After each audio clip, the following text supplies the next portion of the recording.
Les journaux de la semaine écoulée sont encore largement revenus sur le présumé accord Salou Djibo Issoufou Mahamadou et ses polémiques. Justement, pour mettre fin aux polémiques suscitées par la révélation de Hamma Amadou, le républicain écrit « Accord Salou Djibo Issoufou, le cheval de Troie de Hamma Amadou ». Pour une ponte du PNDS Tareya, dont ce journal a recueilli les avis, c'est un non-événement, une vue de l'esprit de Hamma Amadou qui, ne pouvant plus combattre par les lois, compte sur des stratagèmes pour continuer d'exister politiquement.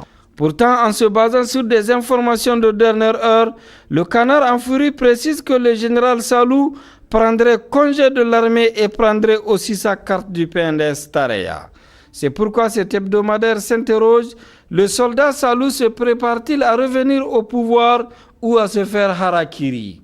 L'accord Issoufou Mahamadou Salou Djibo a créé un blocage dans le renouvellement des structures du PNDS Tareya, indique Le Monde d'aujourd'hui.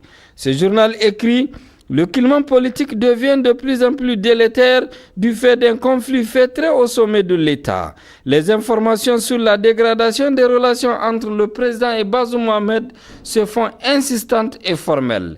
Le torchon brûle entre ces deux hommes et au centre de cette discorde se trouverait la question de Salou Djibo. Entre les rumeurs fortes sur les suspicions de part et d'autre eu égard à cette présence embarrassante du soldat Salou, le renouvellement des structures du PNDS Tareya est l'occasion d'appréhender la gravité des enjeux à l'intérieur du parti. À Madawa, la réunion a engendré un drame. D'ailleurs, Le Monde d'aujourd'hui se demande que s'est-il passé réellement à Madawa. Ce qui s'est passé à Madawa pourrait bien avoir un lien avec la guerre des clans qui traverse le Parti Rose dans la perspective des élections présidentielles de 2021, conclut Le Monde d'aujourd'hui. Dans le même sens, l'enquêteur du 22 octobre écrit « Présidentielle de 2021, le PNDS Tareya en surchauffe ». Un branle-bas de combat se précise au sein du PNDS depuis les dévastatrices révélations de Hamma Amadou. Entre suspicion et velléité de rébellion, d'aucuns parlent du début d'une dégradation relationnelle au sein du parti présidentiel. Pour l'éclosion, l'heure de l'éclatement a sonné. Selon les informations collectées par ce journal, une réunion des caciques du PNDS Tareya qui a eu lieu en début de la semaine dernière a tourné au vinaigre. Au cours de cette réunion, le clivage Issoufou Bazoum était apparu clairement. Du coup, deux blocs s'étaient dégagés, les issoufistes et les bazoumistes.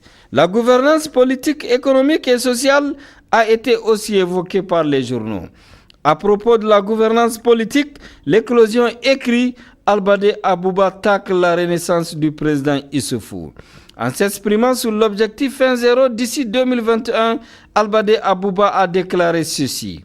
De façon absolue, le Niger c'est quoi? 20 millions d'habitants. 20 millions d'habitants, c'est la population d'une ville. Dieu a fait que nous avons d'énormes potentialités et comme l'a déclaré le président Issoufou Mahamadou, nous allons éradiquer définitivement le spectre de la faim dans ce pays. Ce ne sont pas des actions extraordinaires qui sont au-delà de nos capacités. Pourtant, voilà 7 ans et 6 mois que le gouvernement court toujours derrière les crises alimentaires.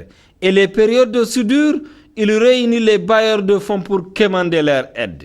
Or, le ministre de l'Agriculture nous apprend qu'on n'a même pas besoin d'actions extraordinaires pour garantir la sécurité alimentaire. Pour l'éclosion, cet tacle pourrait annoncer les couleurs de la campagne électorale du MPR Jamhouria. Sur le plan économique, l'enquêteur du 23 octobre, dans sa rubrique On en parle, revient sur la dette publique. Le FMI tire la sonnette d'alarme. La dette publique a fortement augmenté ces dernières années en passant de 33,7% du PIB en 2014 à 47% du PIB en 2016.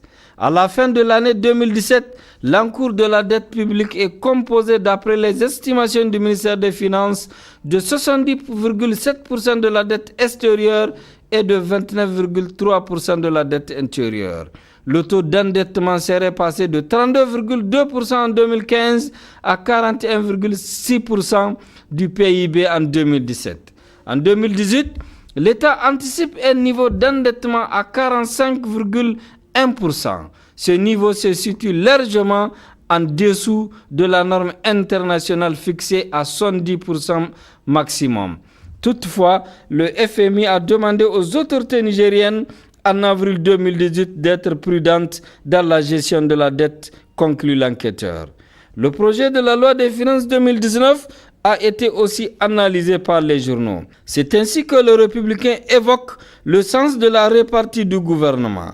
À bien d'égards, dans l'élaboration du projet de la loi des finances 2019, le gouvernement du Niger a fait montre du sens de l'écoute et de la répartie, indique le Républicain. Dans ce projet de loi, le Niger a fait le choix de mettre en avant la mobilisation des ressources internes, ce qui constitue un gage de responsabilité. Néanmoins, l'enquêteur indique qu'il s'agit d'un budget irréaliste qui se fonde sur les recettes internes à hauteur de 55,03%.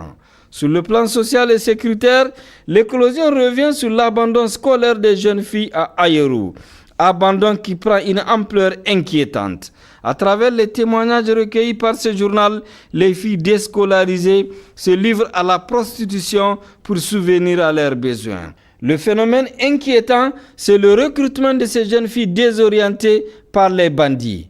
Non loin d'Ayeru, à Inates plus précisément, les djihadistes perçoivent des impôts sur les populations, précise l'enquêteur. Craignant des représailles de la part des djihadistes, le maire Assalak Ag Ahmoudou d'Inates s'est réfugié à Tilaberi. Il y a donc urgence pour le gouvernement de prendre des mesures pour s'acquitter de ses obligations d'assurer la sécurité partout sur le territoire national et à tous, conclut l'enquêteur. Terminons cette revue par le volet sport avec les 4e Jeux olympiques de la jeunesse en Argentine. Le taekwondoïste Maharana Amadou Tidjani ramène le bronze, écrit le Républicain.